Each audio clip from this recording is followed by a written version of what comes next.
नमस्कार दोस्तों, एक बार फिर से आप सभी का आपके अपने YouTube चैनल पर मैं सुरेंद्र स्वागत करता हूं।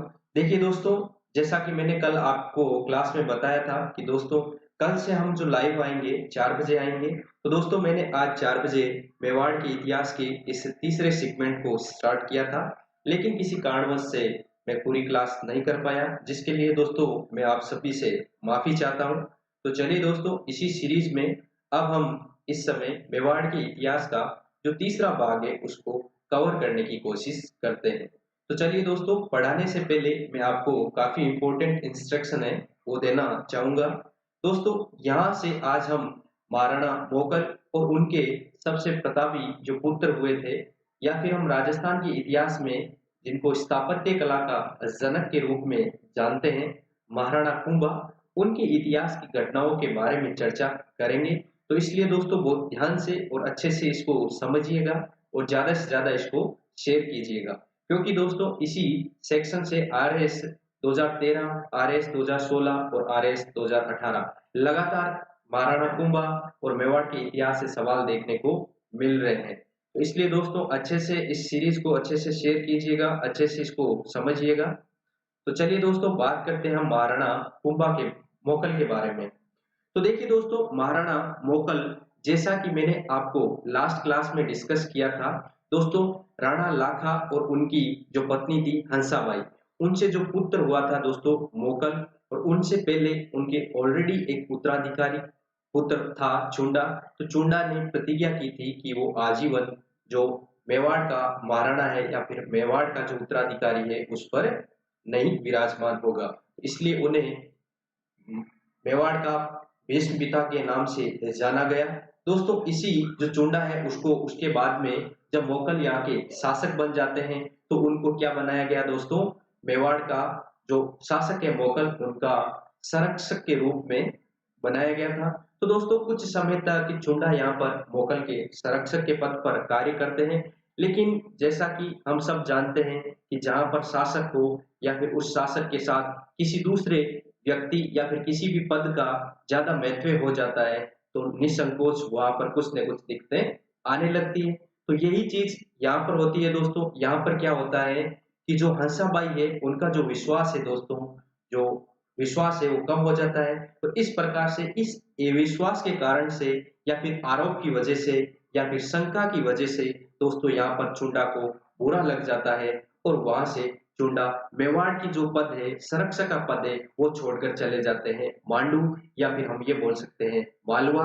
तो मालवा के जो सुल्तान थे दोस्तों उस समय, होशंग साहब वहां के सुल्तान थे, उनके पास जाके दोस्तों नौकरी करने लग जाते हैं।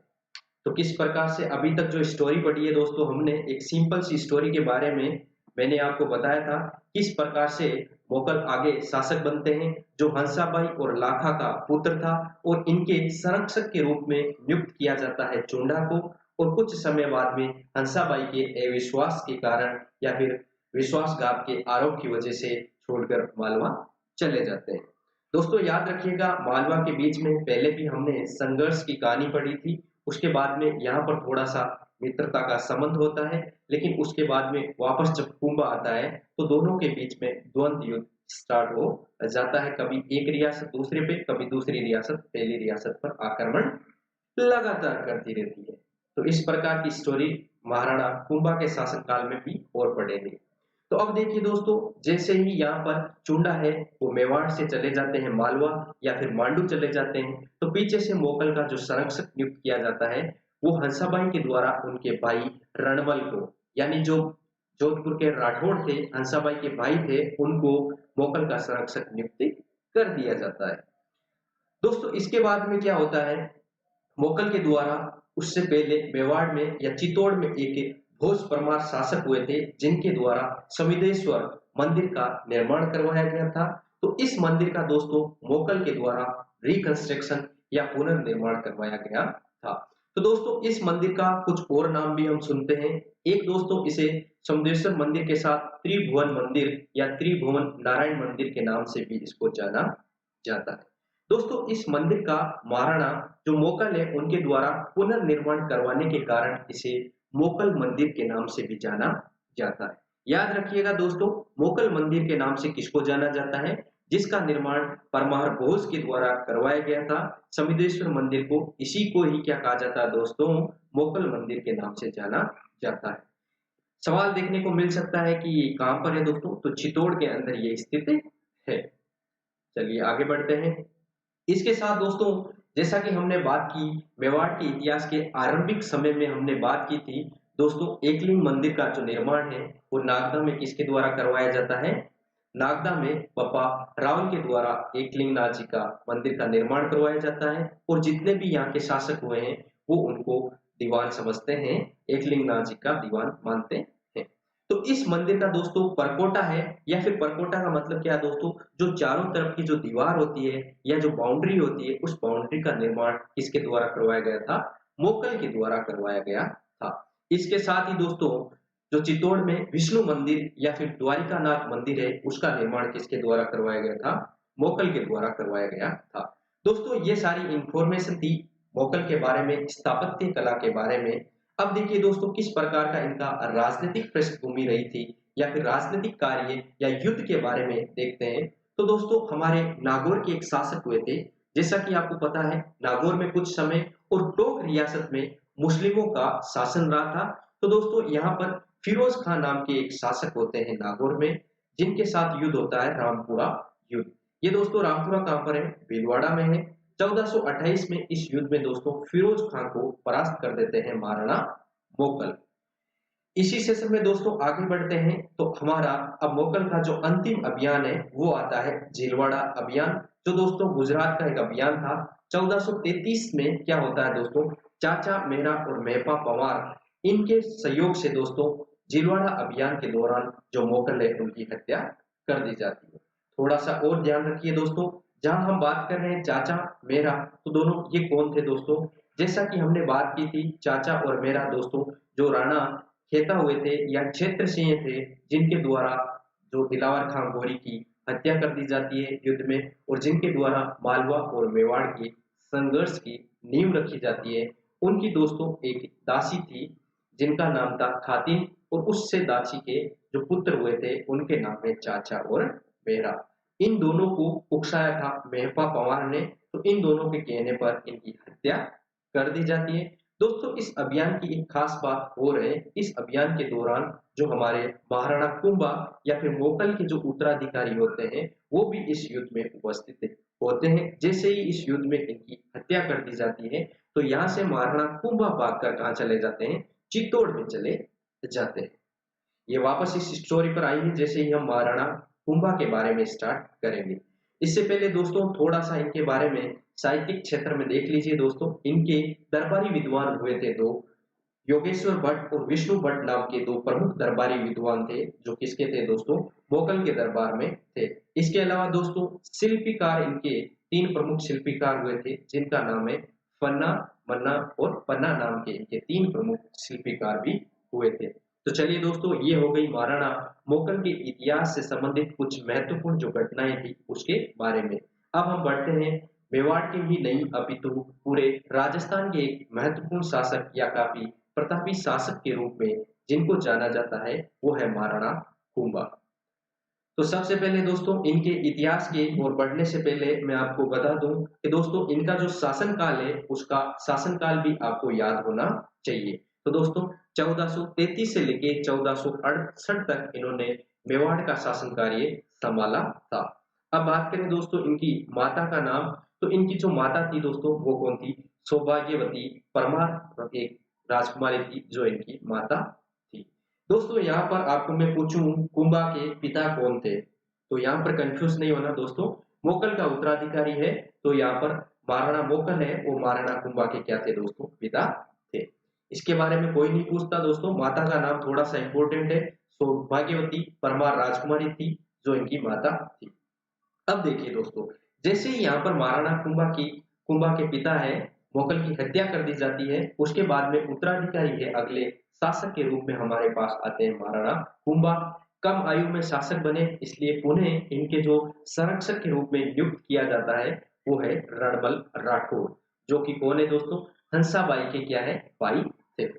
अब देखिए दोस्तों इनके समय पर क्या घटना होती है, मेवाड़ में जितने भी उच्च पद है या फिर प्रशासनिक पद है, उन पदों पर दोस्तों रणमल के द्वारा जितने भी राठौड़ सरदार हैं, उन सरदारों को नियुक्त कर दिया जाता है। इसी के साथ जितने भी सिसोदिया नेता है या फिर हम बात करें चुंडा है और चुंडा के वंशज है या फिर उनके भाई है, उनका प्रभाव कम होने लगता है।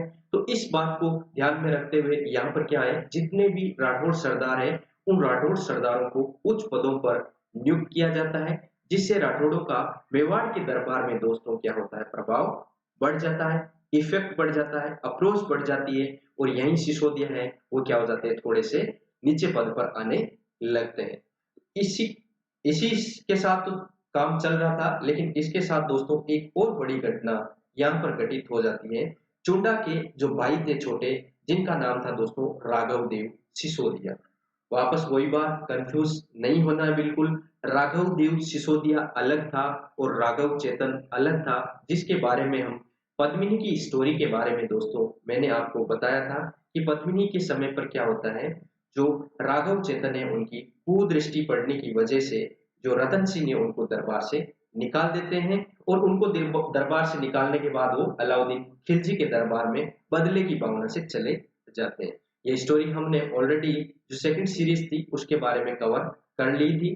अब बात करें राघव देव सिसोदिया, ये जो थे चुंडा के भाई थे, इनकी हत्या कर दी जाती है। अब यहाँ से दोस्तों बात बिगड़ने लगती है। तो जैसे ये घटना होती है, जितने भी सिसोदिया बाकी सरदार हैं दोस्तों, वो जाते हैं यहाँ पर मालवा में और चुंडा को इस बारे में पूरा बताते हैं कि चुंडा जो है आप वापस मेवाड़ के दरबार में आइए, इस प्रकार की घटना होने लग गई है, हमारे जो सिसोदिया सरदार है उनकी हत्या कर दी गई थी। बात यहाँ तक नहीं रुकी दोस्तों, इसके साथ हंसाबाई के पास एक और स्टोरी पहुंचती है। इनकी रणमल की एक दासी थी दोस्तों, जिनका नाम था भारमल्ली। भारमल्ली के द्वारा हंसाबाई को बताया जाता है कि रणमल का क्या प्लान है। रणमल चाहते हैं कि वो कुंभा को मारकर या इनकी हत्या करके जो मेवाड़ है उसके अगले शासक बन जाएंगे। जैसे ये बात हंसाबाई सुनती है, तो हंसाबाई के साथ साथ दोस्तों जो सिसोदिया बाकी सरदार है वो भी पहुंच जाते हैं कहां पर, हमारे मालवा के जो सुल्तान है उनके पास पहुंचते हैं और चुंडा को बताते हैं कि चुंडा इस प्रकार की घटनाएं हो रही है, आपको पुणे वापस आना पड़ेगा। तो इसी बात पर चुंडा को वापस बुला लिया जाता है और इसके साथ चुंडा कहाँ जाते हैं, मेवाड़ दरबार में पुणे आ जाते हैं। अब दोस्तों यहाँ पर हम बात करें, जैसे ही जो भारमल्ली है उस भारमल्ली की सहायता से दोस्तों क्या करते हैं, इनकी हत्या कर दी जाती है, रणमल की हत्या कर दी जाती है। दोस्तों इस हत्या के साथ एक राजस्थानी में एक छोटी सी कहावत सुनने में मिलती है कि जब रणमल की हत्या की थी तो कुछ राठौड़ सरदार थे या फिर राठौड़ जो कवि थे उनके द्वारा एक छोटी सी लाइन बोली जाती है राजस्थानी में कि भाग सके तो जोधा भाग थारो रणमल मारियो जाए। तो इस बात का मतलब क्या होता है दोस्तों, यहाँ पर राजस्थानी में सिंपल सा बोला जाता है कि रणमल तो मारा जा रहा है, रणमल को मार दिया गया है, अब अगर तुझे अपनी जान बचानी है तो यहाँ से भाग जा। दोस्तों इस समय जो रणमल का पुत्र था राव जोधा, वो भी मेवाड़ दरबार में या फिर यहाँ पर ही उपस्थित था। दोस्तों ये यहाँ से भागने में कामयाब हो जाता है। अब देखिए दोस्तों यहाँ से जैसे ही भागता है, दोस्तों जैसा कि मैं बताऊं कि यहाँ पर नीचे तो था हमारा मेवाड़, मेवाड़ वाला क्षेत्र, मेवाड़ के ऊपर था मारवाड़। तो मारवाड़ क्षेत्र किसका था, राठौड़ों का था, या फिर हम बात करें रणमल का वास्तविक क्षेत्र था वो था मारवाड़। जो जोधपुर वाला क्षेत्र है वो इनका क्षेत्र था। दोस्तों यहाँ से रणमल का जो बेटा था जोधा, वो यहाँ से भाग के जाता है मंडोर और इसका पीछा करते हैं हमारे चुंडा। तो इसका पीछा करते करते जोधपुर तक पीछे जाते हैं और मंडोर पर अधिकार कर लेते हैं, मंडोर पर हमला करते हैं। किसके द्वारा किया जाता है, चुंडा के द्वारा हमला किया जाता है। तो यहाँ से चुंडा भागकर बीकानेर में जाता है और बीकानेर का एक गांव है दोस्तों जिसे काहुनी नामक गांव के रूप से जाना जाता है, यहाँ जाके वो शरण लेते हैं। तो दोस्तों जैसे ही मंडोर पर अधिकार कर लिया जाता है तो यहाँ पर कुछ समय बिताया जाता है चोटा के द्वारा। मंडोर पर अधिकार करके कुछ समय बिताने के बाद दोस्तों एक आहला हिंगोड़ा नामक किलेदार है, उनको नियुक्त करके पुणे चुंडा मेवाड़ में आ जाते हैं। दोस्तों यहाँ की जब इतिहास की बात करें हम जोधपुर की, मंडोर के बारे में क्या होता है, तो कुछ समय बाद में दोस्तों जोधा पुणे मंडोर पर आता है। यहाँ से आला हिंगोड़ा को हराता है या फिर हटा देता है और पुनः जो मंडोर का जो किला है दोस्तों वो अपने कब्जे में ले लेता है या फिर पुनः शासक बन जाता है। तो दोस्तों इसके साथ क्या होता है, यहाँ से हमारे मेवाड़ और मारवाड़ है उनके बीच में एक लंबी संघर्ष की स्टोरी स्टार्ट हो जाती है। कभी मेवाड़ मारवाड़ पर, कभी मारवाड़ मेवाड़ पर, इस प्रकार से लगातार आक्रमण एक दूसरे पर करते रहते हैं। इस बात को ध्यान में रखते हुए दोस्तों इनकी जो दादी थी या फिर कहें हम मोकल की, तो इनके द्वारा हंसाबाई के द्वारा बीच में संधि करवा दी जाती है। मोगल की जो माता जी थी हंसाबाई उनके द्वारा संधि करवा दी जाती है और इस संधि को दोस्तों इतिहास के पन्नों में आवल बावल की संधि के नाम से जाना जाता है। दोस्तों ये घटना कब की है, 1453 में हुई थी। 1453 में दोनों के बीच में संधि हो जाती है और दोस्तों मारवाड़ और मेवाड़ इन दोनों के बीच में पाली में एक जगह आती है जिसे दोस्तों कहते हैं सोजत। तो सोजत को दोनों राज्यों की सीमा बना दिया जाता है कि सोजत के ऊपर वाला जो क्षेत्र है वो रहेगा मारवाड़ का और नीचे वाला क्षेत्र है वो रहेगा मेवाड़ रियासत का। इस प्रकार से दोनों में संधि हो जाती है। दोस्तों इस संधि के साथ साथ एक और घटना होती है। यहाँ पर दोस्तों जो जोधा है उनकी पुत्री होती है जिसका नाम है श्रृंगार देवी। वहीं यहाँ पर कुंभा का एक पुत्र होता है दोस्तों जिनका नाम है रायमल। दोनों इन दोनों की सगाई हो जाती है, इन दोनों का विवाह कर दिया जाता है। इस प्रकार से दोस्तों जब हम कुंभा की या फिर महाराणा कुंभा की बात करें तो दोस्तों ये एक दूरदृष्टि वाले शासक थे। इन्होंने न केवल कूटनीतिक संबंध बनाए बल्कि वैवाहिक संबंध भी स्थापित कर लिए जिससे कि आगे के जो शासक है वो भी कभी भी जोधपुर या फिर मेवाड़ और यहाँ पर मारवाड़ पर एक दूसरे पर आक्रमण ना करें। इस प्रकार से कूटनीतिक जो दूरदर्शिता है वो किसके द्वारा दिखाई गई दोस्तों, महाराणा कुंभा के द्वारा दिखाई गई। इसके साथ दोस्तों हम जब बात करें महाराणा कुंभा है उनके द्वारा अपने पिता के जो हत्यारे थे उनसे भी बदला लिया जाता है। इसके साथ साथ दोस्तों 1437 में एक युद्ध होता है जिसे इतिहास के पन्नों में दोस्तों हम सारंगपुर के युद्ध के नाम से जानते हैं। दोस्तों ये युद्ध हुआ था हमारे मालवा के जो सुल्तान है महमूद खिलजी प्रथम और उनके सामने जो कुंभा के साथ उनका युद्ध हुआ था। दोस्तों इस युद्ध का जो मूल कारण है वो क्या था, जो कुंभा के पिताजी हैं मोकल उनके हत्यारे थे, उन हत्यारों को शरण दी थी महमूद खिलजी के द्वारा शरण दी थी। इस शरण को देने की वजह से दोस्तों यहाँ पर कुंभा के द्वारा महमूद खिलजी को कहा जाता है कि जो हमारे दुश्मन है या फिर हमारे जो हत्यारे हैं पिताजी के उनको आप हमें सौंप दो और हम आक्रमण नहीं करेंगे। लेकिन महमूद खिलजी उनको नहीं लौटाते हैं। तो इस प्रकार से एक युद्ध होता है दोस्तों सारंगपुर का युद्ध। तो इस युद्ध में दोस्तों महमूद खिलजी को कुंभा की सेना के द्वारा बंदी बना लिया जाता है। और लगातार थोड़ी सी स्टोरी आप ध्यान से सुनिएगा दोस्तों। यहाँ पर इनको बंदी बना लिया जाता है और 6 महीने के लिए जेल में रख दिया जाता है। फिर क्या होता है दोस्तों, महमूद खिलजी के द्वारा कुंभा से माफी मांगने की वजह से इनको छोड़ दिया जाता है। और छोड़ने के बाद दोस्तों पुनः 6 वर्ष के बाद में महमूद खिलजी के द्वारा पुनः आक्रमण किया जाता है मेवाड़ पर। इस प्रकार से एक दूसरे पर लगातार युद्ध के एक दूसरे पर आक्रमण लगातार चलते रहते हैं। दोस्तों इन युद्धों में बताया जाता है कि जो प्रथम युद्ध है 1437 का उसमें सारंगपुर युद्ध में विजय हुई थी हमारे मेवाड़ के राणा कुंभा की, जिसकी वजह से दोस्तों इस उपलक्ष्य में 1440 में चित्तौड़गढ़ दुर्ग में विजय स्तंभ नामक इमारत का जो निर्माण है वो किसके द्वारा करवाया गया था, महाराणा कुंभा के द्वारा करवाया गया था।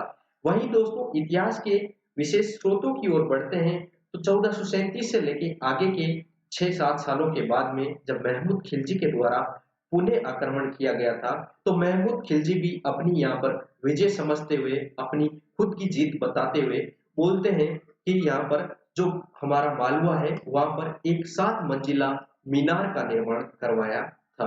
दोस्तों याद रखिए महमूद खिलजी प्रथम के द्वारा जो मालवा है वहां पर 7 मंजिला मीनार का निर्माण करवाया गया था। क्यों करवाया था दोस्तों, सारंगपुर युद्ध में जहां पर कुंभा की जीत होती है जिसकी वजह से चित्तौड़ में विजय स्तंभ नामक एक 9 मंजिला इमारत का निर्माण करवाया गया था। इसी दौर में दोस्तों यहाँ पर जो महमूद खिलजी प्रथम है वो बताते हैं कि विजय किसकी हुई थी, इनकी स्वयं की विजय बताते हुए दोस्तों इनके द्वारा जो मालवा है वहां पर 7 मंजिला एक मीनार का निर्माण करवाया गया था। दोस्तों ये ऐतिहासिक स्रोतों में बहुत कम जगहों पर मिलता है, इसलिए विशेष तौर से इसको ध्यान रखिएगा। कहां पर बनाया है? मालवा में 7 मंजिला मीनार का निर्माण करवाया गया था। तो चलिए दोस्तों वापस आते हैं हम विजय स्तंभ पर। विजय स्तंभ क्या है दोस्तों? इसको कुछ अन्य नामों से भी जाना जाता है। इतिहास के पन्नों में दोस्तों इसे कीर्ति स्तंभ के नाम से भी जाना जाता है। वापस एक बात दोस्तों, कीर्ति स्तंभ के नाम से जाना जाता है, ना कि जैन कीर्ति स्तंभ।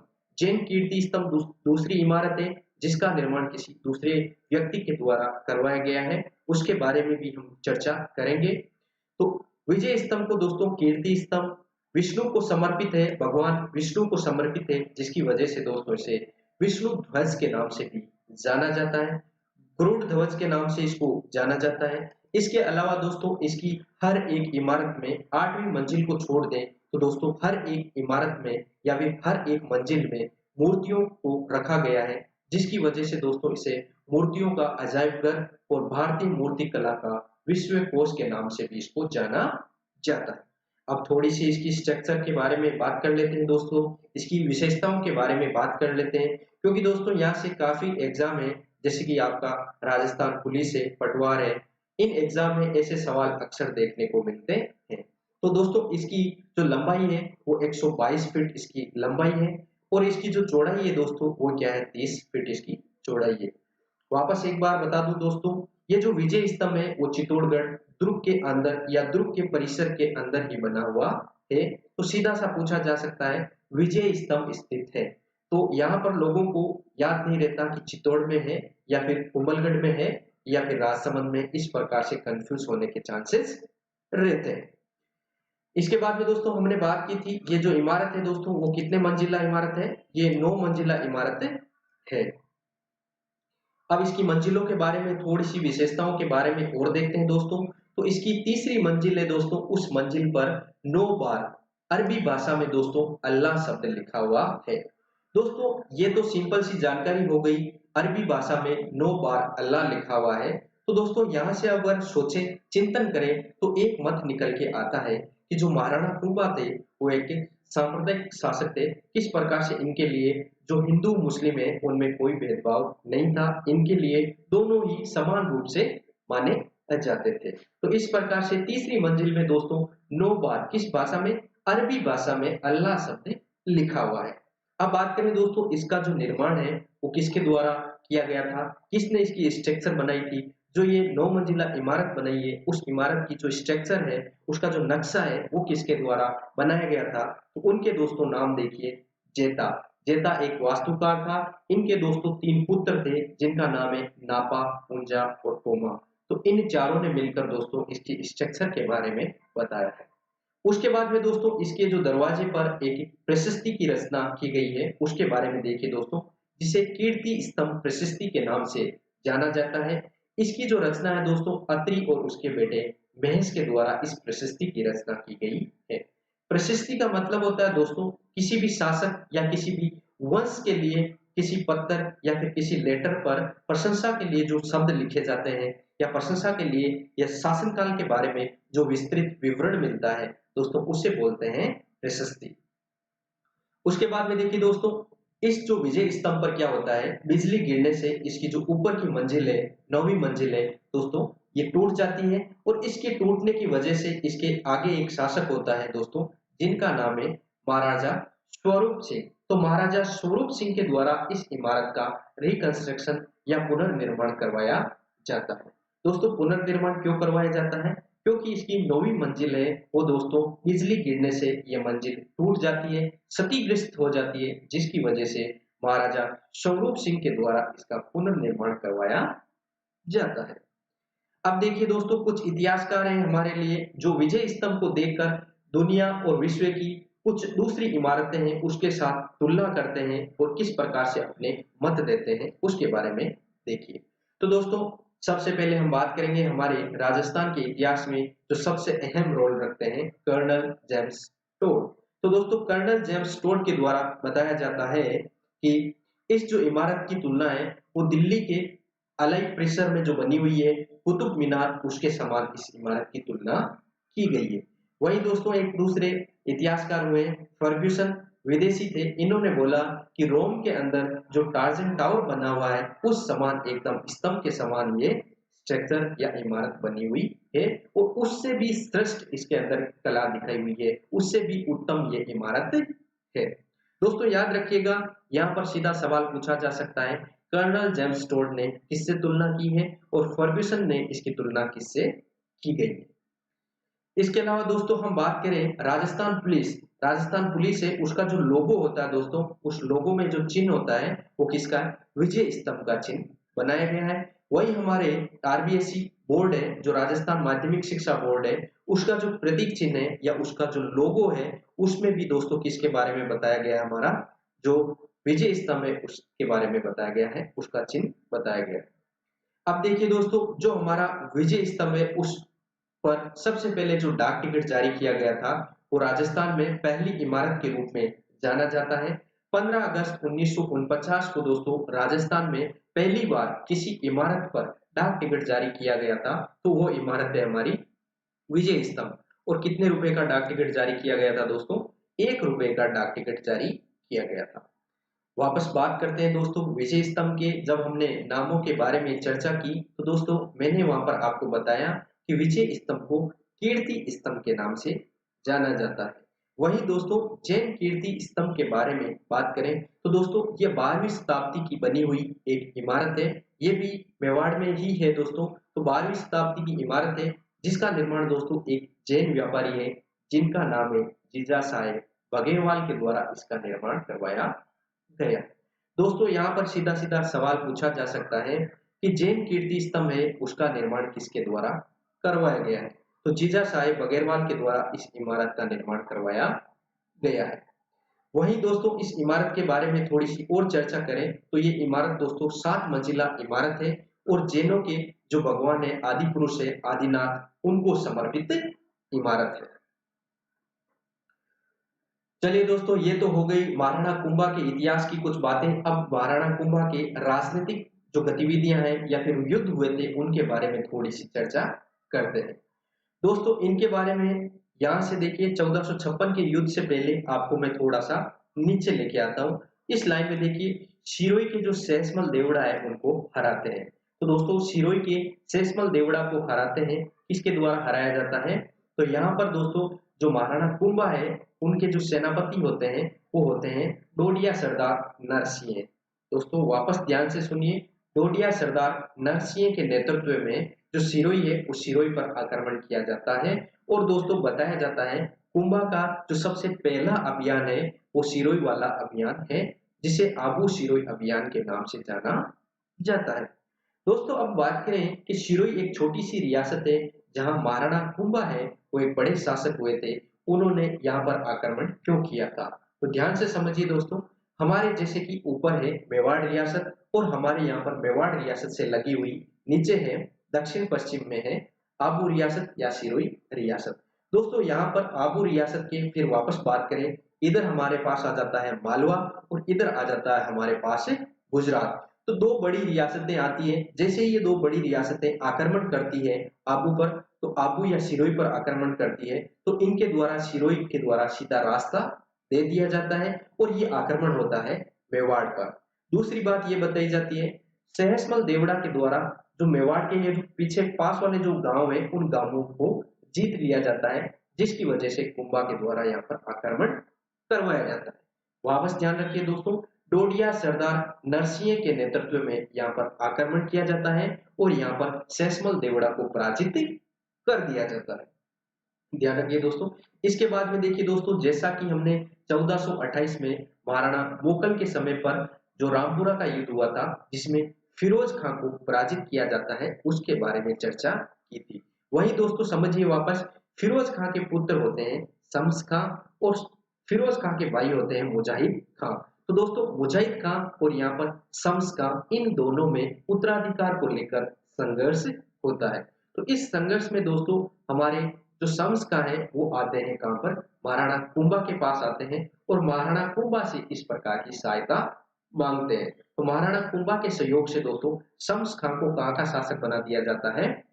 नागौर का शासक बना दिया जाता है, तो मुजाहिद खां वहां से हट जाता है। दोस्तों इस युद्ध में दो शर्तें बताई जाती है कि जो शम्स खां है वो नागौर के किले का पुनर्निर्माण नहीं कर सकता, और दोस्तों यहाँ पर शम्स खां एक मुस्लिम शासक था, इसलिए महाराणा कुंभा ने एक शर्त रखी है कि नागौर में गो हत्या नहीं होनी चाहिए। दोस्तों इन दोनों शर्तों की वजह से शम्स खां को सहयोग करते हैं और मुजाहिद खां के स्थान पर उसको हटाकर शम्स खां को कुंभा के सहयोग से शासक बना दिया जाता है। लेकिन कुछ समय के बाद में ऐसा होता है कि शम्स खां ने इन शर्तों का पालन नहीं किया, जिसकी वजह से यहाँ पर उन्हें कुंभा के द्वारा आक्रमण किया जाता है, और यहाँ से शम्स खां भागकर कहाँ चले जाते हैं दोस्तों, गुजरात में चले जाते हैं। और गुजरात के जो शासक होते हैं वो होते हैं कुतुबुद्दीन। तो गुजरात के कुतुबुद्दीन के पास चले जाते हैं और कुतुबुद्दीन को दोस्तों बोलते हैं कि मेरे पास अगर 1.5 लाख सेना होती तो मैं कुंभा को नागौर की धरती पर धूल चटा देता। तो इस प्रकार की कहावतें हैं दोस्तों, इस प्रकार के कुछ इतिहासकार बोलते हैं। वाकई में ऐसा बोला या नहीं बोला इसके कुछ प्रमाणिक स्रोत नहीं है। तो दोस्तों इस बात पर शम्स खां के द्वारा जब कुतुबुद्दीन को ऐसा बोला जाता है तो कुतुबुद्दीन और शम्स खां दोनों मिलकर युद्ध करते हैं कुंभा से। थोड़ा सा ध्यान रखिए दोस्तों, ये स्टोरी यहाँ पर लिखी हुई नहीं है, तो ध्यान से समझिए दोस्तों।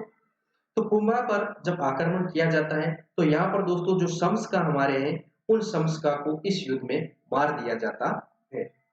इसके बाद में दोस्तों यहाँ पर मालवा का जो महमूद खिलजी प्रथम है और गुजरात का कुतुबुद्दीन है, इन दोनों को पहले से ही महाराणा कुंभा के द्वारा पराजित कर दिया जाता है। ये नीचे वाली स्टोरी मैंने एक्सप्लेन की थी दोस्तों। अब देखिए 1456 की स्टोरी के बारे में। तो दोस्तों चंपानेर की संधि है वो 1456 में होती है। मालवा के द्वारा जो महमूद खिलजी हैं जो युद्ध में हार जाते हैं 1437 के सारंगपुर के युद्ध में, इसी के साथ गुजरात के जो कुतुबुद्दीन शासक है वो भी हार जाते हैं। तो इस वजह से इन दोनों के बीच में चंपानेर की संधि होती है। इस संधि में दोस्तों निर्धारित किया जाता है कि मालवा और गुजरात इन दोनों की संयुक्त सेना के द्वारा कुंभा पर आक्रमण किया जाएगा, और जैसे ही कुंभा पर आक्रमण किया जाएगा और कुंभा को पराजित कर दिया जाएगा तो उसके बाद में दोस्तों क्या किया जाएगा, जो मेवाड़ राज्य है उसको आधा आधा दोनों रियासतों में बांट लिया जाता है। ये तो सिर्फ एक क्या था, उनका वहम था। लेकिन दोस्तों जैसे ही ये युद्ध होता है, इस युद्ध में कुंभा क्या होता है दोस्तों, विजय हो जाता है, और कुंभा जीतने के बाद में इसे दोस्तों क्या बोलते हैं, बदनौर के युद्ध के नाम से इसको जाना जाता है। बदनौर दोस्तों भीलवाड़ा में है। भीलवाड़ा में 1457 में दोनों के बीच में युद्ध होता है। बदनौर के युद्ध में जैसे ही भीलवाड़ा के युद्ध में यहाँ पर महाराणा कुंभा जीतते हैं तो इनके द्वारा दोस्तों बदनौर में एक मंदिर का निर्माण करवाया जाता है, और इस मंदिर का नाम है कुशाल माता का मंदिर। दोस्तों पीडीएफ देंगे तब यहाँ पर कोशिश करेंगे कि आपको मेंशन करके दिया जाए। तो भीलवाड़ा में दोस्तों बदनौर युद्ध के विजय होने के उपरांत कुंभा के द्वारा यहाँ पर कुशाल माता के मंदिर का निर्माण करवाया गया था। तो दोस्तों इसी के साथ ये पूरी स्लाइड हमने खत्म कर ली है। आगे बढ़िए दोस्तों, अब हम कुंभा के शासनकाल के बाद में कुछ उपाधियों के बारे में चर्चा करते हैं कि कुंभा को किस किस नामों से या किस किस उपाधि के नाम से इनको जाना गया था। तो देखिए दोस्तों सबसे पहले हिंदू सुल्तान के नाम से इनको जाना गया। उसके बाद में अभिनव भट्टाचार्य। दोस्तों इनकी संगीत के क्षेत्र में जो उपाधियां थी, उस संगीत के क्षेत्र में जो कार्य थे, उस कार्य की वजह से इनको अभिनव भट्टाचार्य के नाम से जाना गया था। उसी के साथ दोस्तों इनके दरबार में काफी जैन साहित्यकार और अन्य साहित्यकार हुआ करते थे। साहित्यकारों को प्रमुख विशेषता, प्रमुख आश्रय देते थे, जिसकी वजह से इनको राणा रासो के नाम से जाना गया। हाल गुरु। दोस्तों विभिन्न पहाड़ी किले हैं, उन पहाड़ी किलों को जीतने की वजह से हाल गुरु के नाम से इनको जाना गया। दान गुरु के नाम से इनको जाना गया। छाप गुरु, छापामार युद्ध प्रणाली है, गोरिल्ला युद्ध प्रणाली है, उसकी वजह से दोस्तों इनको छाप गुरु के नाम से जाना गया था। जो दोस्तों इनको विशेषताएं थी, क्यों इस प्रकार से इनको उपाधियां दी थी, उसके बारे में चर्चा कर ली है। एक बार दोस्तों यहाँ से उपाधियां आप विशेष रूप से याद रखिएगा, क्योंकि उपाधियों में से आपको सीधा सवाल देखने को मिल सकता है कि कुंभा की निम्न में से कौन सी उपाधि है और कौन सी उपाधि नहीं है। इसके अलावा देखिए दोस्तों अब हमारी जो इनके राजनीतिक क्षेत्र है उसके बारे में पूरी चर्चा हो गई है। अब इनकी स्थापत्य कला और साहित्य क्षेत्र में किस प्रकार के योगदान रहे थे उसके बारे में एक एक करके चर्चा करते हैं। तो दोस्तों हम ऐतिहासिक स्रोत की बात करें कि कुंभा के द्वारा ऐतिहासिक स्रोतों के अनुसार स्थापत्य कला में किस प्रकार से योगदान दिया गया है। तो दोस्तों हमने जब ये क्लास स्टार्ट की थी तब हमने बताया था कवि राजा श्यामल दास के द्वारा एक किताब की रचना की गई है, वीर विनोद। दोस्तों इस वीर विनोद में पूरी तरह से आप पढ़िएगा, इसकी पीडीएफ नेट पर अवेलेबल है। तो अगर आपको टाइम है, पढ़ना अच्छा लगता है तो मेवाड़ रियासत के लिए वीर विनोद काफी अच्छी बुक है। तो इसमें विस्तार से पूरा मेवाड़ के एक एक शासक के बारे में, एक एक प्रसंग के बारे में विस्तार रूप से दिया गया है। वैसे आप चाहो तो सीधे नोट्स पढ़ लेना, ये आपके लिए सफिशिएंट है। तो मेवाड़ के दोस्तों यहाँ पर ध्यान रखिएगा, राजस्थान के नहीं, मेवाड़ के जो 84 दुर्ग है उसमें से 32 दुर्गों का जो निर्माण है वो किसके द्वारा करवाया गया था, महाराणा कुंभा के द्वारा करवाया गया था। इसके बाद में देखिए दोस्तों आगे देखते हैं कौन कौन से ये दुर्ग है जिनका इनके द्वारा निर्माण करवाया गया था। कुंभलगढ़ जो दोस्तों कहां पर है, हमारे राजसमंद में है। इसके जो वास्तुकार हुए थे दोस्तों मंडन हुए थे। कुंभलगढ़ की ऊपरी भाग, दोस्तों कुंभलगढ़ जो किला है उस किले का जो सबसे ऊपर वाला भाग है उसे कटारगढ़ के नाम से जाना जाता है। और दोस्तों इसके जो कटारगढ़ जहां पर बना हुआ है उसे बादल महल के नाम से भी इसको जाना जाता है। जो कटारगढ़ है दोस्तों ये कुंभा का निजी आवास था जहां पर वो स्वयं रहते थे। दोस्तों पहाड़ी पर काफी ऊपर होने की वजह से यहाँ से आसपास में अगर कोई दूसरी सेना आक्रमण करती या दूसरे कोई युद्ध होता तो उस पर नजर रखी जा सकती थी, इसलिए दोस्तों इसे मेवाड़ की आंख के नाम से भी इसको जाना जाता है। उसके बाद में दोस्तों सिरोही में जो अचलगढ़ दुर्ग है उस किले का जो रिकंस्ट्रक्शन है वो किसके द्वारा करवाया गया था, कुंभा के द्वारा। बसंती फोर्ट है सिरोही का, उसका पुनर्निर्माण, माचान दुर्ग है उसका निर्माण किसके द्वारा करवाया गया था दोस्तों, कुंभा के द्वारा करवाया गया था। इसके अलावा दोस्तों हमारे पास जो बांसवाड़ा डूंगरपुर में डोमट जो दुर्ग है उसका निर्माण किससे करवाया गया था, कुंभा के द्वारा करवाया गया था। इसके अलावा दोस्तों भीलवाड़ा में एक बैराट दुर्ग है, उस बैराट दुर्ग भीलवाड़ा, ध्यान रखिए दोस्तों बैराट दुर्ग हमारा जयपुर में नहीं है, बैराट दुर्ग भीलवाड़ा में स्थित है जिसका निर्माण किसके द्वारा करवाया गया था, कुंभा के द्वारा करवाया गया था। इसके अलावा दोस्तों इनके द्वारा एक कुंभ स्वामी मंदिर का निर्माण करवाया गया था। दोस्तों ये मंदिर 3 अलग अलग स्थानों पर इस मंदिर का निर्माण करवाया गया था, 3 किलों में करवाया था। चित्तौड़गढ़ का किला, कुंभलगढ़ का किला और सिरोही का अंचलगढ़ के किले में कुंभ स्वामी मंदिर का निर्माण महाराणा कुंभा के द्वारा करवाया गया था। इसके साथ दोस्तों 1439 ईस्वी में इनके समय में एक धरणक शाह नामक एक जैन व्यापारी हुए थे जिनके द्वारा रणकपुर, पाली में एक स्थान है, रणकपुर में जैन मंदिर का निर्माण करवाया गया था। दोस्तों इसे इतिहास के पन्नों में चौमुखा मंदिर के नाम से जाना जाता है या फिर रणकपुर जैन मंदिर या देलवाड़ा जैन मंदिर के नाम से भी इनको जाना जाता है।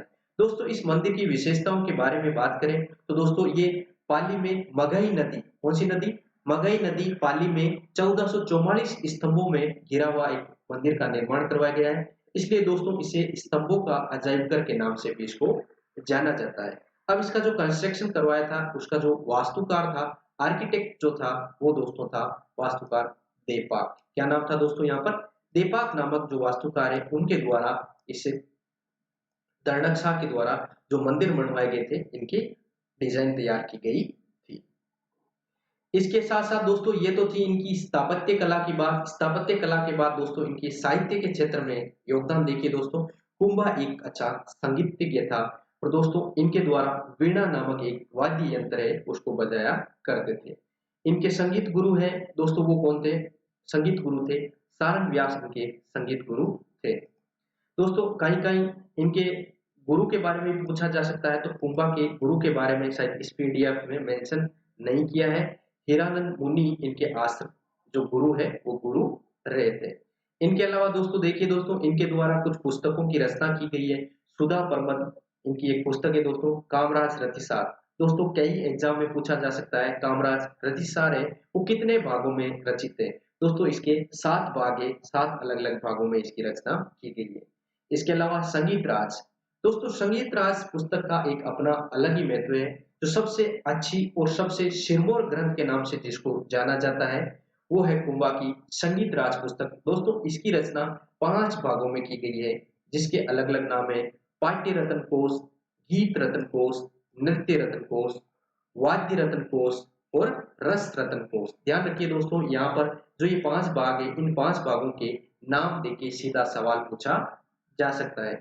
जैसा कि मैंने आपसे कमिटमेंट किया था दोस्तों, हम सोमवार से लेके शनिवार तक चर्चा करेंगे इतिहास के बारे में, और संडे को दोस्तों जितना कुछ हम पढ़ लेंगे उसके बारे में हम क्या करेंगे, विस्तार से टेस्ट सीरीज के बारे में चर्चा करेंगे। तो दोस्तों अच्छे से पूरे पीडीएफ और पूरे नोट्स आप अच्छे से पढ़िए, उसके बाद में दोस्तों हम टेस्ट के बारे में चर्चा करेंगे। इसके अलावा दोस्तों संगीत सुधा इनकी पुस्तकें, संगीत मीमांसा इनकी पुस्तकें, और इनके अलावा दोस्तों इनको साहित्य में ज्यादा ही शौक होने की वजह से कुछ इनके द्वारा टीका का भी रचना की गई है। टीका का मतलब दोस्तों सिंपल सा है, किसी भी पुस्तक पर छोटा रूपांतरण या फिर उसकी शॉर्ट फॉर्म जो लिखी जाती है उसे क्या बोलते हैं, टीका बोलते हैं। संक्षिप्त रूप बोल दो या कमेंट्री जिसको बोलते हैं, उसकी रचना की गई थी। जयदेव की एक पुस्तक है दोस्तों गीत गोविंद, उस पर रसिक प्रिया नाम से टीका लिखी गई है। दोस्तों ये रसिक प्रिया वही ग्रंथ है जिसके बारे में हमने हमीर के शासनकाल में पढ़ा था। कुंभा ने रसिक प्रिया में हमीर को वीर राजा की उपाधि दी थी। इसके अलावा चंडी शतक और संगीत रत्नाकार है, इन पर भी कुंभा के द्वारा टीका लिखा गया है। और मेवाड़ी भाषा में दोस्तों 4 नाटक की रचना कुंभा के द्वारा की गई थी। अब इनके दरबारी विद्वानों के बारे में देखते हैं दोस्तों। दरबारी विद्वानों में सबसे अहम नाम आ जाता है दोस्तों कान्हे व्यास। कान्हे व्यास के द्वारा दोस्तों एक पुस्तक की रचना की गई है जिसका नाम है हमारे पास एकलिंग महात्म्य। दोस्तों इस एकलिंग महात्म्य का जो प्रथम चैप्टर है या पहला जो चैप्टर है उसकी रचना किसके द्वारा की गई है, स्वयं जो हमारे महाराणा कुंभा है उसके द्वारा इसके प्रथम भाग की रचना की गई थी। इसके अलावा दोस्तों हमारे जो कोमलगढ़ के वास्तुकार हुए थे वो है मंडन, और मंडन के द्वारा दोस्तों क्या किया गया था, अलग अलग पुस्तकों की रचना की गई थी। उसमें है देव मूर्ति प्रकरण, राज वल्लभ, उसके अलावा दोस्तों इनके द्वारा रूप मंडन मूर्ति कला पर एक पुस्तक की रचना की गई थी। कोदंड मंडन धनुष विद्या पर इनके द्वारा एक पुस्तक की रचना की गई थी जिसे कोदंड मंडन के नाम से जाना गया। इसी के साथ दोस्तों इनके एक पुत्र थे और एक भाई थे, उनके द्वारा भी अलग अलग पुस्तकों की या ग्रंथों की रचना की गई थी। तो नाथा नामक जो मंडन के भाई थे उनके द्वारा वास्तु मंजरी नामक पुस्तक की रचना की गई थी। वहीं दोस्तों हम बात करें गोविंद की, जो मंडन का बेटा था, दोस्तों इनके द्वारा भी 3-4 अच्छे ग्रंथों की रचना की गई थी। एक है कला निधि, दूसरा है द्वार दीपिका, तीसरा है उदार धोरणी, और चौथा है सार समुच्चय। दोस्तों इसमें जो सार समुच्चय नामक जो ग्रंथ की रचना की गई है गोविंद के द्वारा, जो मंडन के पुत्र थे दोस्तों, वो है आयुर्वेद पर आधारित एक पुस्तक या आयुर्वेद पर आधारित एक ग्रंथ है। इसके अलावा दोस्तों इनके दरबार में कौन कौन और विद्वान हुए थे, इनकी दोस्तों एक पुत्री थी जिसका नाम था रमाबाई। दोस्तों इतिहास में इसे वागीश्वरी की उपाधि के नाम से भी इसको जाना जाता है। रमाबाई दोस्तों कुंभा की तरह या पिता की तरह ये भी एक अच्छी संगीतज्ञ थी, या संगीत क्षेत्र में इनको काफी अच्छा माना जाता था। और दोस्तों ये भी कहाँ रहती थी, हमारे उदयपुर या फिर मेवाड़ में ही रहती थी। और इनको जहां पर राणा लाका के समय जावर नामक स्थान पर चांदी की खान मिली थी, वो क्षेत्र या वो परगना दोस्तों किसको दे दिया था, रमाबाई को ये परगना दे दिया था। अब देखिए दोस्तों सब कुछ ठीक चल रहा था, इसी के साथ क्या होता है, कुंभा का शासनकाल भी काफी लंबा चला था।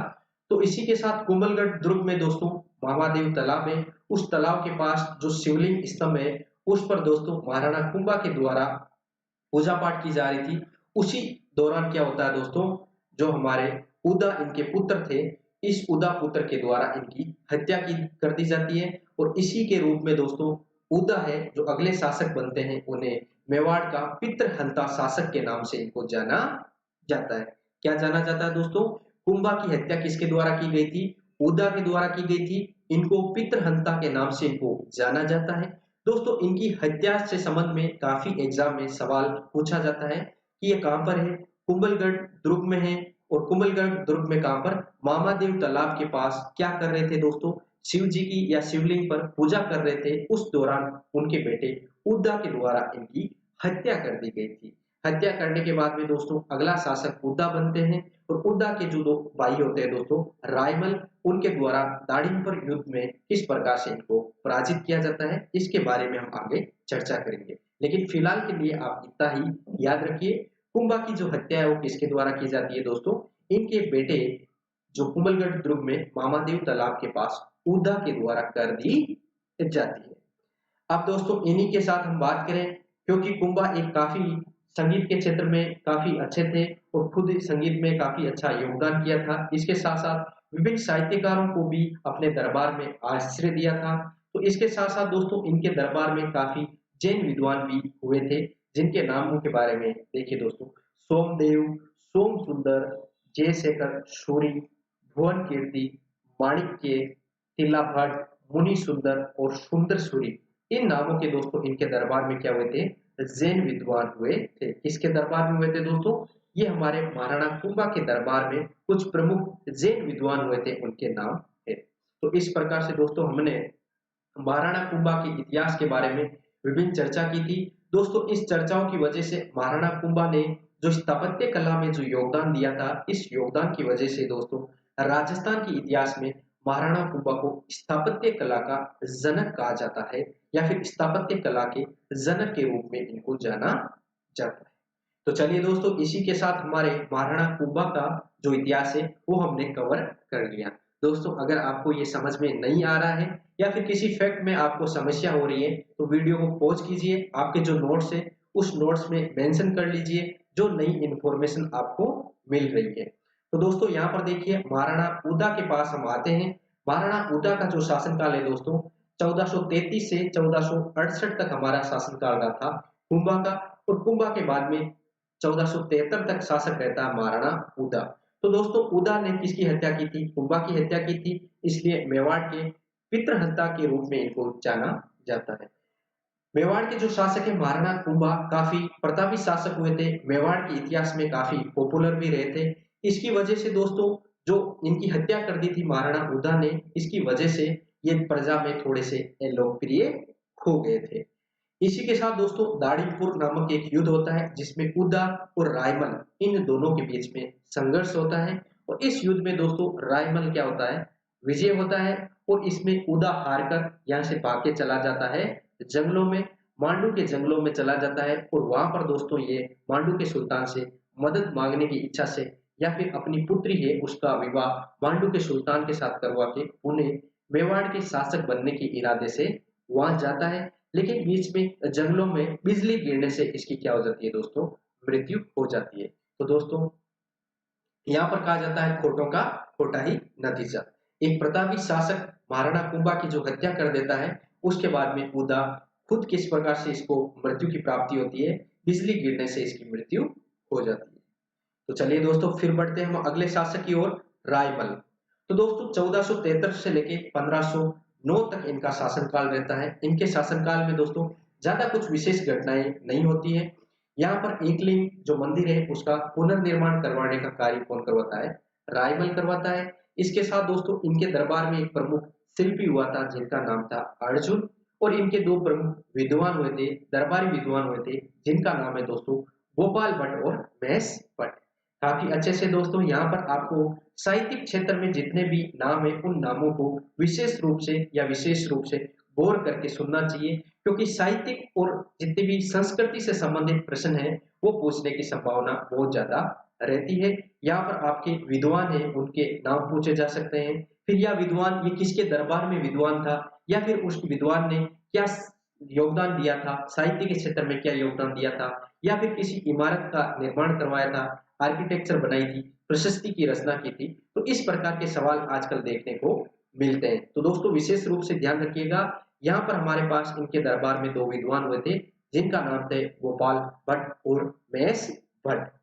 इसके साथ दोस्तों जैसा कि हमने बात की थी कि जहां पर हमारे जो जोधपुर का जोधा था और कुंभा का जो पुत्र था रायमल, इन दोनों का आवल बावल की संधि 1453 की जो संधि थी उस संधि में डिसाइड होता है दोस्तों एक दूसरे पे आक्रमण नहीं करेंगे, सोजत को सीमा के रूप में निर्धारित किया। वही दोस्तों वैवाहिक संबंध भी स्थापित किए गए थे। तो वो जो रानी थी दोस्तों वो थी रानी सिंगार देवी।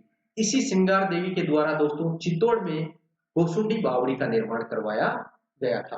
दोस्तों ये पूरी स्टोरी बताने का एक ही मकसद था, ये जो रानी श्रृंगार देवी है वो जोधपुर की ही रानी है जिसके द्वारा चित्तौड़ में क्या करवाया गया था, गोसुंडी बावड़ी का निर्माण करवाया गया था। दोस्तों इससे संबंधित एक और सवाल है जो RAS 2016 में देखने को मिला था, गोसुंडी अभिलेख।